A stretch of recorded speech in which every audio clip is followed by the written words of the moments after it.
Dulu tuh saya kerja sebagai animator di Upin Ipin, Pak. Saya ngerasa waktu itu saya mulai karir sebagai animator ya di Malaysia dari bawah, dari gajinya mungkin nggak seberapa gitu ya, tapi kehidupannya dan segala fasilitas yang negara itu berikan tuh sangat amat nyaman gitu, dan kerjanya juga jelas gitu. Cucu dari Eyang Habibie itu ya lebih memilih berkarir di sana, padahal Eyangnya dulu Presiden Indonesia dan lain sebagainya, karena memang lebih jelas gitu ya. Malaysia itu rakyatnya itu berpendapatan jauh lebih di atas kita secara umum ya. Artinya mulai dari paling bawah sampai di atas. Tapi biaya hidup mereka itu murah. Hanya 1/2 atau 1/3 dari kita. Artinya ada yang tidak fair. Jadi selama ini pengelolaan ekonomi kita ini sesuatu yang tidak benar. Kalau saja di dunia pertambangan ini kita bisa menghapus celah-celah korupsi, maka setiap kepala orang Indonesia itu setiap bulan akan mendapat uang 20 juta rupiah. Banyak orang-orang yang mencela Malaysia, banyak orang-orang yang memburukan negara-negara Malaysia. Saya sebagai TKI yang dimana banyak manfaat yang saya dapatkan, saya tidak harus malu katakan untuk saya berterima kasih dan saya bangga dengan di Malaysia.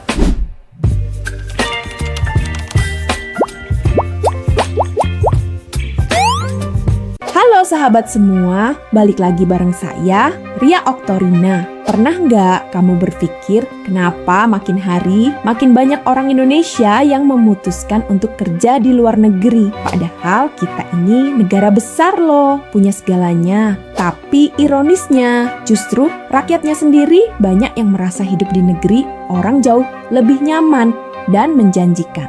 Bahkan yang dari keluarga besar pun, seperti cucu Presiden ketiga Indonesia, B.J. Habibie, juga memilih untuk hidup dan berkarier di luar negeri. Ini bukan sekadar cerita soal uang, ini soal pilihan hidup. Dan hari ini kita akan coba bahas secara jujur, kenapa banyak orang Indonesia merasa lebih dihargai di luar negeri dibanding di tanah air sendiri, bahkan sampai banyak yang lebih memilih Malaysia sebagai tempat membangun masa depan. Jadi saya mau sedikit sharing ya. Dulu tuh saya kerja sebagai animator di Upin Ipin, Pak.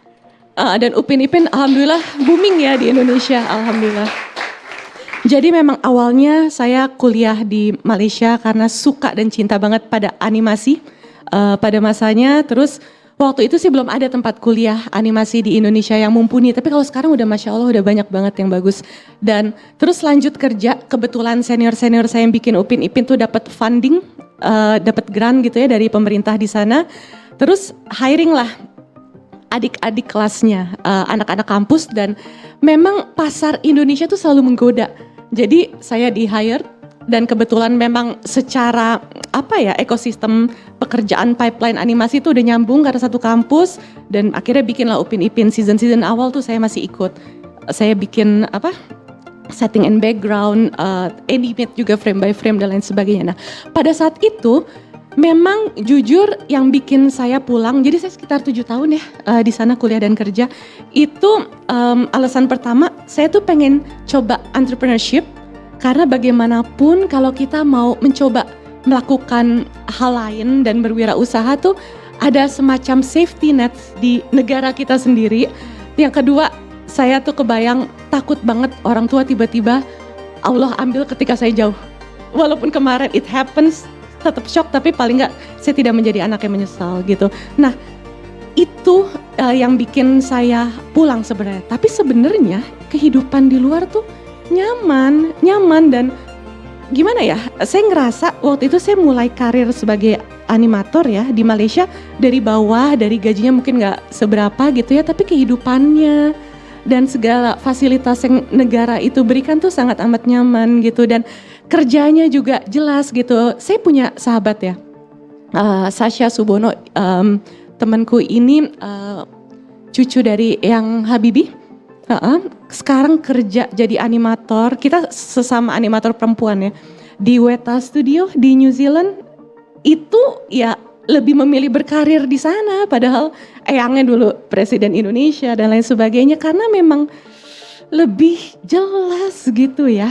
Buat yang buat yang karirnya itu rada niche kayak kita seniman gitu. Kalau sudah betah dan diapresiasi, kenapa akhirnya memutuskan pulang ke Indonesia, Ki? Oke, waktu itu kan aku cerita aku ingin mencoba entrepreneurship, pulang ke Indonesia, sempat bikin animation house. It didn't go well, bangkrut. Dan akhirnya ya jadi host Muslim Traveler, bikin brand yang basic ya aktivisme gitu dan lain sebagainya. Dan ya akhirnya ya pulang kita jadi punya agile mentality gitu loh. Karena ada beberapa hal kalau misalnya aku tetap di luar negeri itu nggak bisa aku lakukan. Karena seperti misalnya company tempat aku bekerja, Laskopak Production itu udah bayar working visa aku. Aku kan harus komit, harus waktu aku dedikasi aku serahkan ke mereka gitu. Dan ada di fase aku pengen melakukan hal lain dan akhirnya pulang ke Indonesia. Jadi menurutku ya punten Pak Wamen, mungkin sebaiknya gini, ini tentang hashtag kabur aja dulu, ini kan cara kita ya sebagai apa ya, kayak kontrol sosial ya, civil society melakukan social control terhadap kinerja pemerintah. Kita mungkin menyuarakan itu karena kita ngelihat ada sesuatu kebijakan yang secara rutin terjadi tidak berpihak terhadap kemudahan kita mencari pekerjaan dan mendapatkan pekerjaan di Indonesia.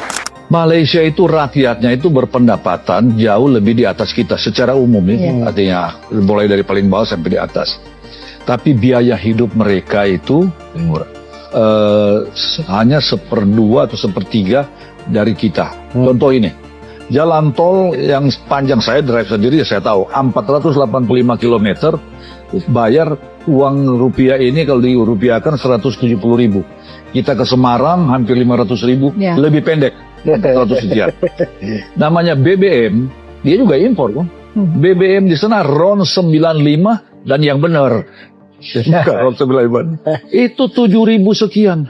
Kita RON 92. 160 ya. Makan murah, pendidikan, pengobatan. Artinya ada yang tidak fair. Jadi selama ini pengelolaan ekonomi kita ini sesuatu yang tidak benar.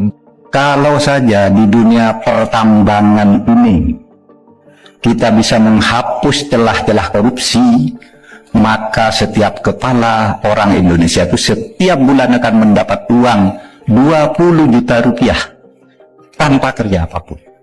Setiap tuh anak kecil dan sebagainya, 20 juta setiap bulan gratis dari negara. Pendapatan di Malaysia memang lebih besar dibanding Jakarta. Tapi kira-kira sebanding nggak ya sama biaya hidup di sini? Jujur dulu pas awal aku pindah ke Malaysia, setiap beli sesuatu aku langsung hitung dan konversi ke rupiah. Jadinya terasa lebih mahal.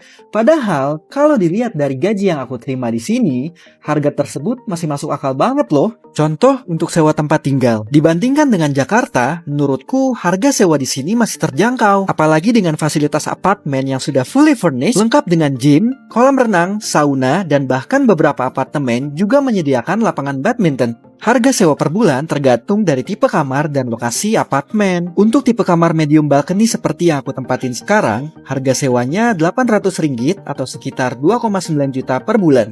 Terus kalau buat makan sehari-hari gimana tuh? Untuk makan siang dan malam biasanya aku masak. Dan belanja bahan makanannya seminggu sekali. Pengeluaran per minggunya biasanya nggak lebih dari Rp100 atau sekitar 350.000. Tapi untuk lunch di kantor, kadang aku juga order GrabFood bareng temen-temen atau makan di food court di mall bawah kantor. Biasanya habis nggak lebih dari Rp15 atau sekitar 50.000. Nah, kalau untuk transportasi sehari-hari, kalian nggak perlu khawatir. Jaringan transportasi umum di sini luas dan menjangkau berbagai lokasi. Biasanya dalam sebulan, aku cukup top up Rp100-150 atau sekitar Rp350-500.000. Dengan nominal tersebut udah cukup untuk digunakan di LRT, MRT, bus, atau monorail. Kira-kira itu dia biaya pengeluaran hidup di Malaysia. Dengan jumlah pengeluaran tersebut, aku masih bisa saving, kirim uang ke orang tua, dan juga jalan-jalan sama temen saat weekend. Semoga sharing ini bisa kasih gambaran soal biaya hidup di sini ya. Kalau kalian punya pengalaman atau tips lainnya, yuk komen di bawah. Pajak kendaraan bermotor di Malaysia sangat murah sedangkan di Indonesia berkali-kali lipat. Malaysia memiliki pendapatan per kapita yang lebih tinggi dibandingkan Indonesia, namun tarif pajak kendaraannya relatif lebih rendah. Pajak tahunan di sana lebih murah, selisih cukup banyak dengan di Indonesia. Selain itu di Malaysia tidak diperlukan perpanjangan 5 tahunan seperti di Indonesia. Biaya balik nama kendaraan di Malaysia hanya sekitar Rp7.000, sedangkan di Indonesia bisa mencapai Rp300 hingga Rp500.000. Pajak yang rendah ini tidak hanya berlaku untuk mobil, tetapi untuk seluruh jenis kendaraan bermotor termasuk sepeda motor. Menurut salah satu netizen yang berkomentar, mengurus road tax atau STNK di Malaysia juga gampang, tinggal pakai sidik jari, tidak usah pergi ke samsat, dan jika kendaraan mati atau dijual pajaknya juga otomatis, dan bisa lanjut dihidupkan kembali jika sudah terbeli. Proses balik nama kendaraan di Malaysia juga lebih sederhana dan murah, hanya memerlukan biaya sekitar RM2 Malaysia atau sekitar Rp7.000, berbeda jauh dengan proses balik nama di Indonesia yang membutuhkan setidaknya 6 dokumen legal dan biaya yang bervariasi tergantung daerah. Tarif pajak kendaraan di Indonesia lebih bergantung pada jenis kendaraan dan nilai jualnya, sehingga proses balik nama dan pajak dapat lebih mahal dibandingkan dengan Malaysia, meskipun pendapatan per kapita Indonesia lebih rendah. Masyarakat harus menanggung beban pajak kendaraan yang lebih tinggi. Nah, bagaimana menurut kalian? Jangan lupa komen di bawah. Banyak orang-orang yang mencela Malaysia, banyak orang-orang yang memburukan negara-negara Malaysia. Saya sebagai TKI, yang dimana banyak manfaat yang saya dapatkan, saya tidak harus malu katakan untuk saya berterima kasih dan saya bangga dengan di Malaysia, ya, karena kita bicara tentang personality sendiri masing-masing, ya, kita nggak bicara tentang per kelompok, per orang, kita nggak bicara dengan kita, kami, saya hanya bicara dengan diri kita, saya, bahwa saya banyak berterima kasih dan bangga atas apa yang aku capai di Malaysia ini. Apapun yang saya kerjakan, apapun yang saya lakukan di sini adalah menjadi resiko saya, apakah menjadi tanggung jawab saya, ya, dan alhamdulillah pekerjaan, rezeki yang saya dapatkan, ekonomi lebih baik. Itu yang saya rasakan. Nah, dari kalian ini dari komen nggak percaya kalau aku itu nge-share habis biaya makan aku, kebutuhan aku sebulan jadi TKI itu cuma habis lebih kurang di 450 sampai 500 ringgit. Lebih kurang ya nggak nyampe lah 2 juta rupiah. Kalian nggak percaya? Itu fakta bro, itu fakta geng. Betul-betul. Oke lah, ini aku perincikan ya. Saya makan ya, makan keperluan dapur, makan minum, kopi, susu, semuanya lah ya, itu habis 300 maksimal itu. Udah saya takarkan itu ya 300 dari zaman itu aku habis 300. Dulu malah lebih murah lagi, sekarang mahal 300 ya. Nah, lalu 100 untuk saya minum, kadang 120, 130 untuk saya minum, mungkin kalau pas kerja beli belanja atau beli es itu semacam itulah. Nah, dan 50 ringgit lagi untuk top up beli paket internet ya. Nah, di Malaysia ini betul-betul dimudahkan untuk paket internetnya, cukup beli sebulan 50 ringgit sudah, nggak perlu repot-repot, nggak perlu bayar data-data unlimited, semuanya unlimited lah pokoknya di Malaysia, the best lah. Nah, jadi cuman hampir di 450, oke lah kita bilangkan ke 500 ringgit. Jadi 500 ringgit nggak nyampe 2 juta. Jadi itu yang biaya Papaku. Dan perlu kalian ingat, yang membedakan ialah rokok ataupun tidak. Nah, sedangkan saya itu nggak merokok sama sekali. Jadi disitulah saya beralhamdulillahnya di situ. Saya nggak perokok. Jadi bisa dikatakan berbeda jauh lah dengan orang-orang, ya. Dan buat kalian semuanya di sini saya tidak ada bayar apa-apa selain untuk makan saja. Tempat tinggal, air, semua list api, semua gratis, tak ada bayar. Cukup untuk makan sendiri aja. Jadi segitu lagi yang habisnya. Jadi kalian bisa kira lah gaji aku sekian, pengeluaran aku sekian, itu saja lah ya. Jadi aku juga termasuk yang orang yang bukan royal.